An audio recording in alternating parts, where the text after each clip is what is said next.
Thermal properties of matter.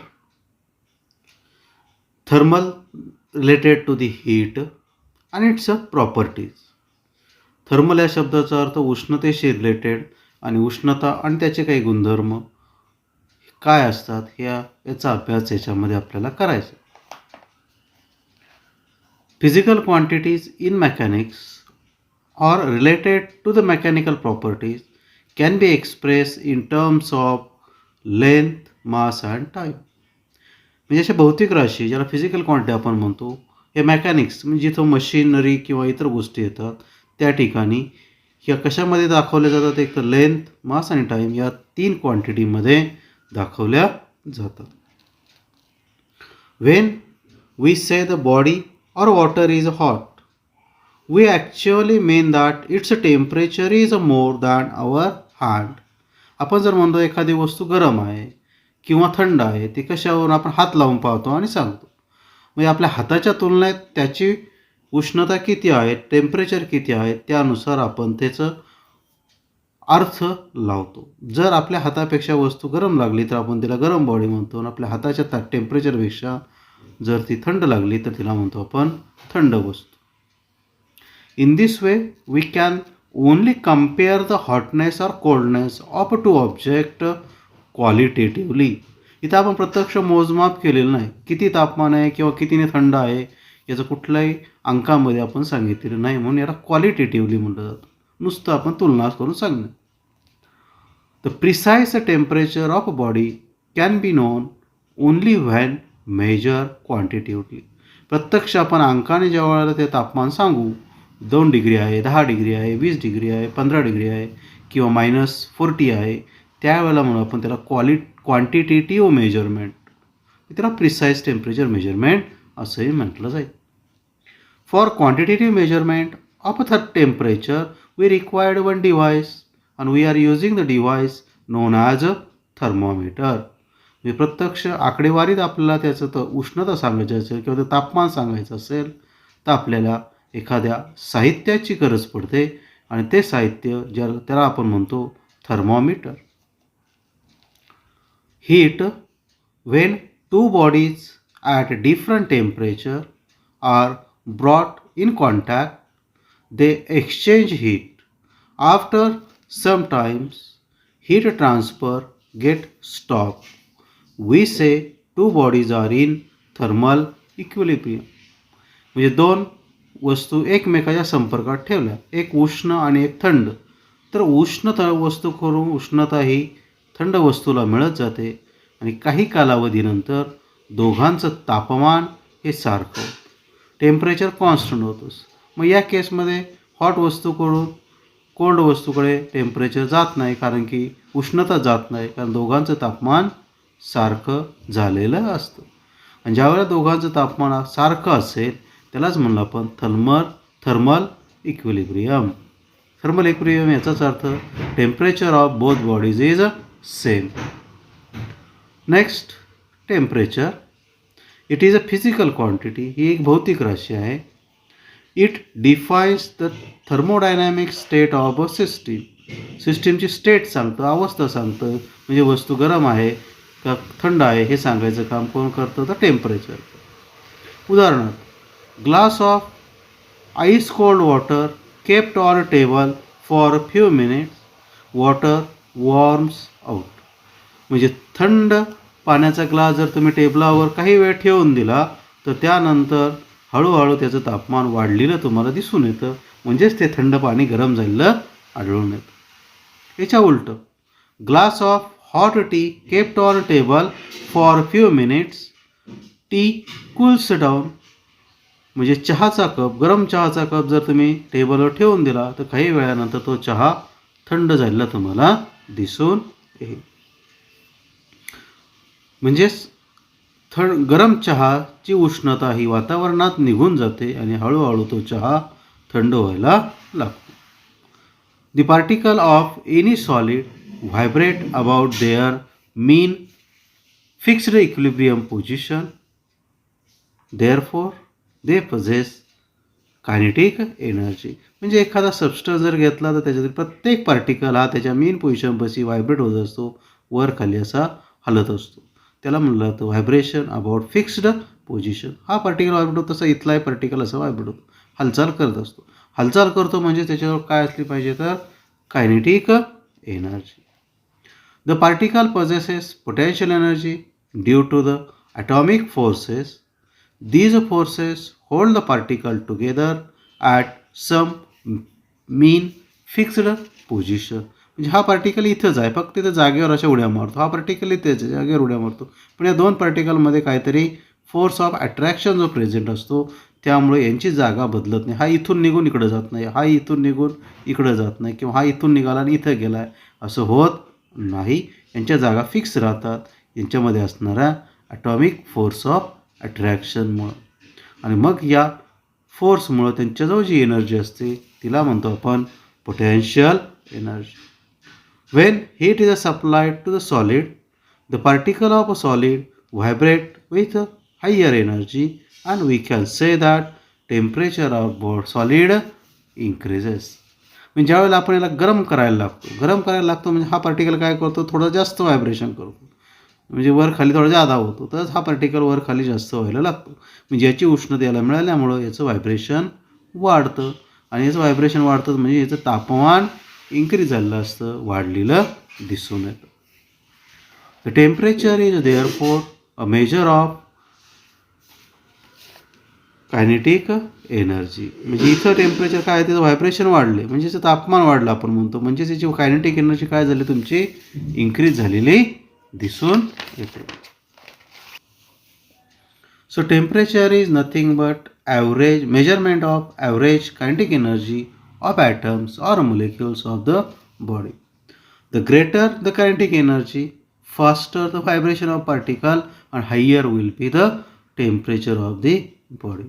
म्हणजे जर particle हा जास्त व्हायब्रेट व्हायला, हा पार्टिकल वेगाने व्हायब्रेट व्हायला वर खाली त्याची कायनेटिक एनर्जी वाढलेली असेल. कायनेटिक एनर्जी वाढली म्हणजे त्याचं टेम्परेचर इन्क्रीज झालेलं दिसून येईल. SI unit of heat energy is a joule. SI unit of temperature is Kelvin or Celsius. CGS unit of heat energy is Earth, and other unit of heat energy is calorie. There is a relation between joule and earth that we have studied in a first lesson, that is 1 joule is equal to 10 raised to 7 earths. Similarly, in 9th standard you have studied 1 calorie is equal to 4.184 joule. हा भाग तुम्ही 10वीला शिकलात, हे आपण याही वर्षी काढले आणि मागेही तुम्ही शिकला होता. Dimension of heat energy, that is it is energy, so it is equal to the dimension of energy और dimension of work. Heat energy म्हणजेच एनर्जी आहे, त्यामुळं वर्कचे डायमेन्शन किंवा एनर्जीचे डायमेन्शन आहे तेच इथे येणार आहे, that is L2 M1 T-2 and temperature not required, so K raised to 0. Dimension of temperature, where we does not require mass, length and time, so L0 M0 T0, but we measured in Kelvin, so K raised to 1. Adiabatic wall, an ideal wall or partition which separate two systems, also which does not allow any flow or exchange of heat energy from one system to the other system. Such wall or partition is called adiabatic wall. म्हणजे समजा तुम्ही एखादा chamber घेतला, याच्यामध्ये दोन system आहे. इकडं तुमचं थोडंसं हॉट गॅस आहे, it is a hot gas, आणि here a cold gas.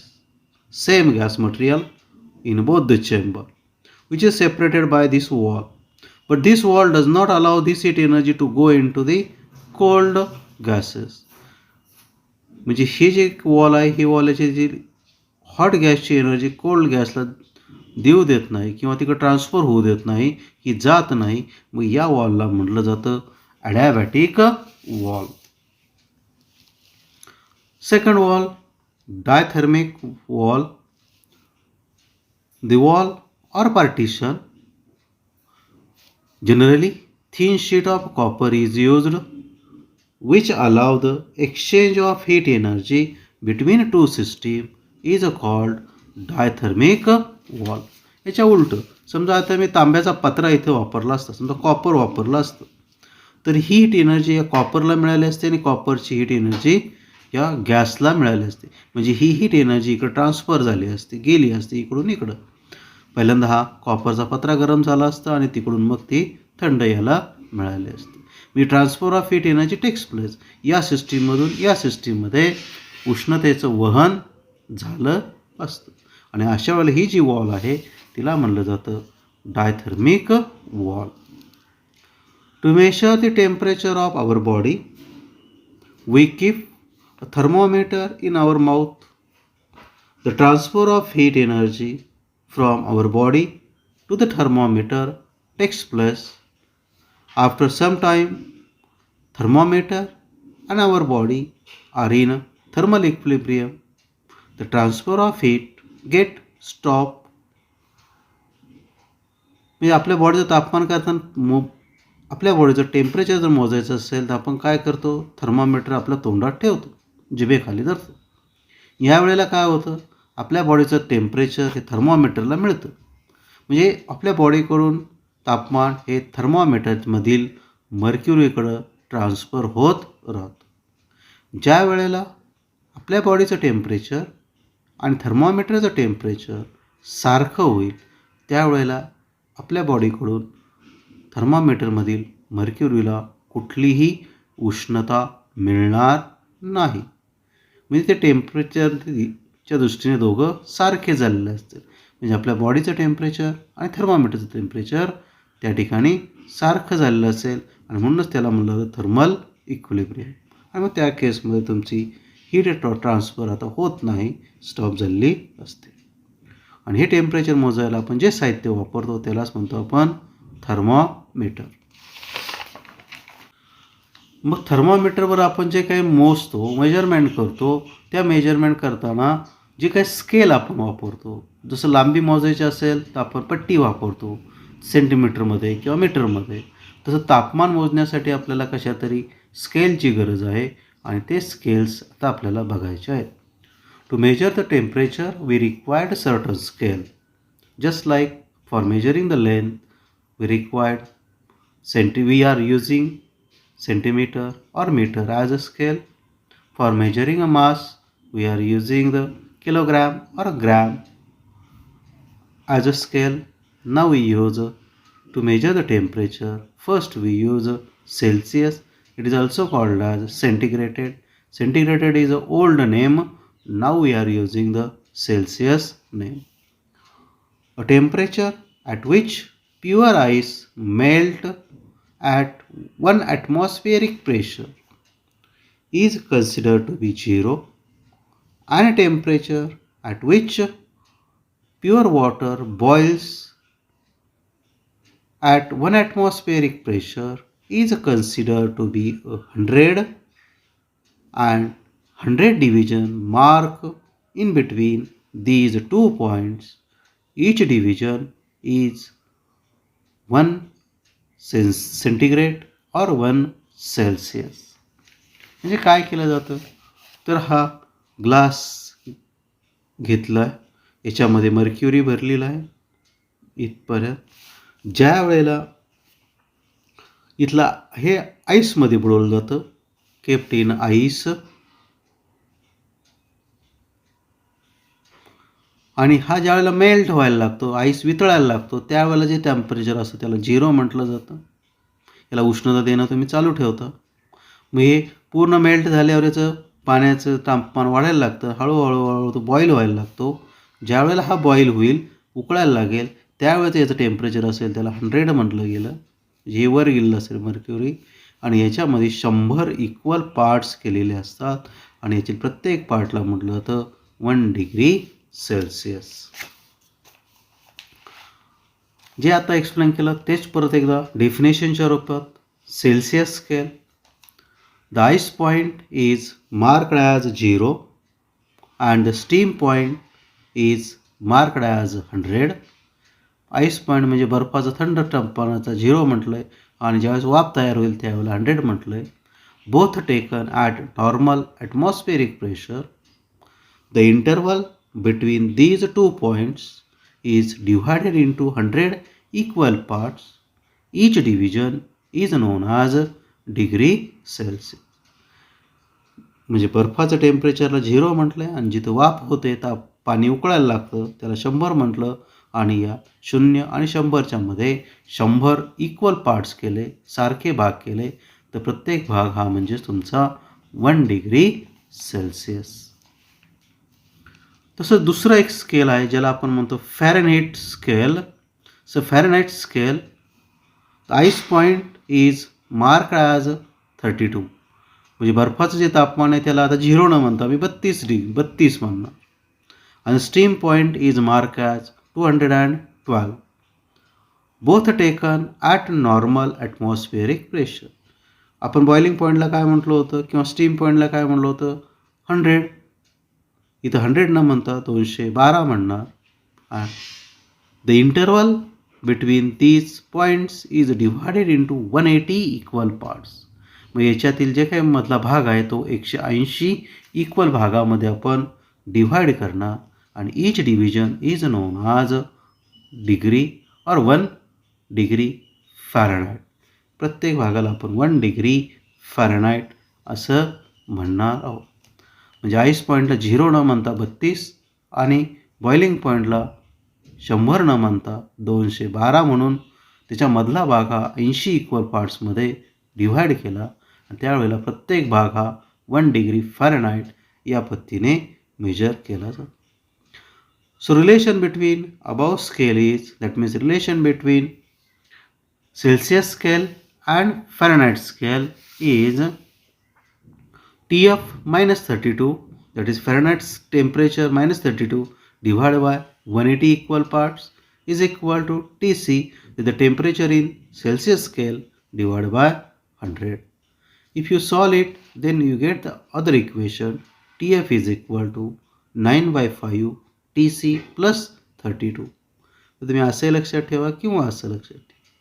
TF minus 32 म्हणजे आपण आईस पॉईंट कसं घेता होता 32, मग ते वजा केलं, किती इक्वल पार्ट केलं 180, मग 180 डिवाइड केलं.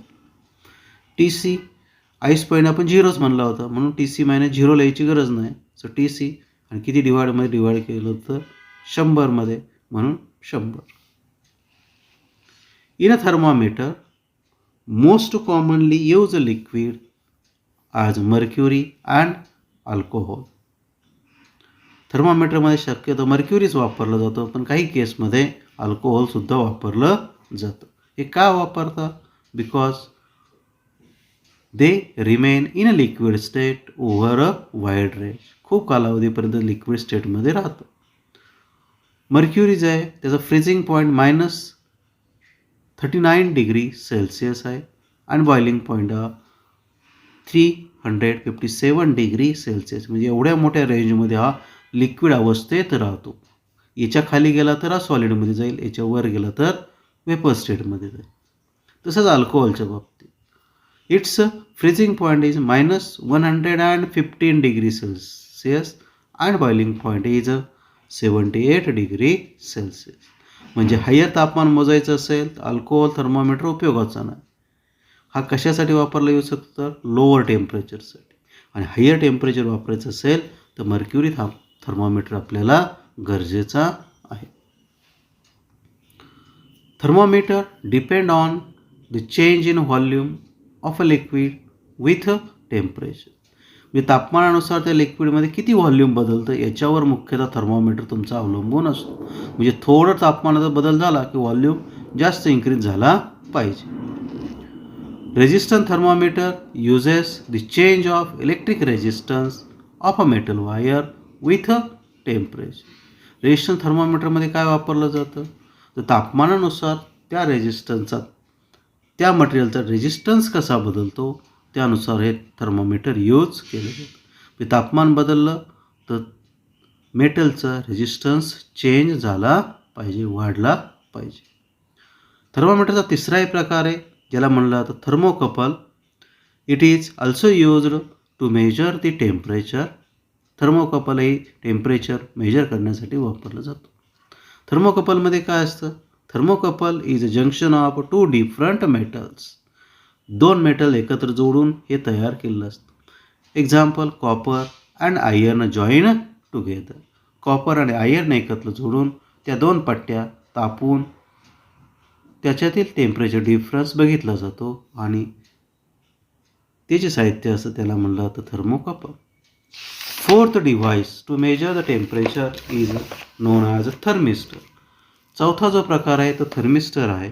It is semi conductor material. It is another device used to measure the temperature based on change in resistance of a semiconductor material. तापमानानुसार सेमीकंडक्टर मटेरियलच्या रेजिस्टन्समध्ये कसा बदल होतो त्यानुसार आपण एखाद्या बॉडीचं टेम्परेचर हे बघू शकतो.